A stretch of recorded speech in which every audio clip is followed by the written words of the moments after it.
Sa dinami-daming pwedeng gawing content mga kabugok, ito pa talagang naisipan ng dalawa kong dalaginding. Sabi nila, kakain daw ako ng limon na naka-smile sa harapan ng kamera. So, No. pwede naman tayong kumakain ng limon na naka-smile sa harapan ng kamera. So, sa bandang pong yan mga kabugok, napiga na po natin yung halos kalahati ng limon mga kabugok. Inubos natin at sabay smile na naman. Kaya napag-isip-isip ng isa kong anak na baka hindi daw maasim yung limon. Kaya sinubukan yung tikman na to. Baka hindi daw maasim at baka dinaya ko sila. Yun mga kabugok, napatunayan nila na sobrang asim ng limon. Sabi naman ng isa kong anak, bisik lang yan. Hindi naman talaga maasim ang limon kung gusto mo lang kainin to. Kaya pumulot siya. Pinatunayan din niya na hindi din siya naasiman ng limon. Tinanggalan niya to ng mga buto. Tapos sabay piga sa bibig. Makikita mo dyan mga kabugok na hindi man lang nagbabago yung mukha ng ating dalaginding. Inubos pa talaga niya mga kabugok. Yan. Tapos napapakindat pa siya sa bandang yan mga kabugok. Habang nanaknak ang sarap ng limon. Wow, napakindat pa mga kabugok. Dahil nabitin pa tayo mga kabugok doon sa kalahating limon na piniga natin, kaya nag-slice ako, yung isang buong limon talaga mga kabugok. Subukan ko kung hindi ba ako mapapangluwi sa asin ng limon na to mga kabugok.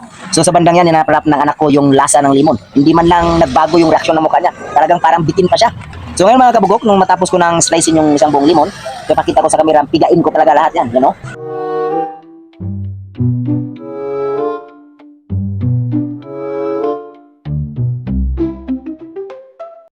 So ngayon mga kabugok, sabi ng isa kong anak na dalaginding, pwede na ba daw niyang tikman yung malaking limon na yun kung hindi ba daw maasim? No. Nagustuhan pa rin naman niya yung asim niyan mga kabugok, kaya ninanaplap niya. Nainggit din yung misis ko mga kabugok, kumuha ng konti. Gusto din niya patunayan na kaya niyang ngumiti sa kamera mga kabugok habang pinipiga ang limon. So yan mga kabugok, wow!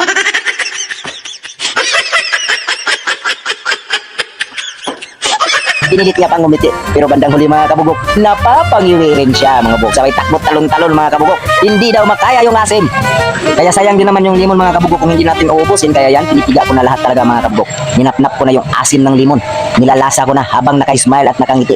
Sayang din naman to mga kabugok, binili natin ng pera. Kaya kailangan ubusin. Ganun, kumain ng limon mga kabugok. Sino ang kakagat sa hamon? Yung naka-smile lang lagi? Ha?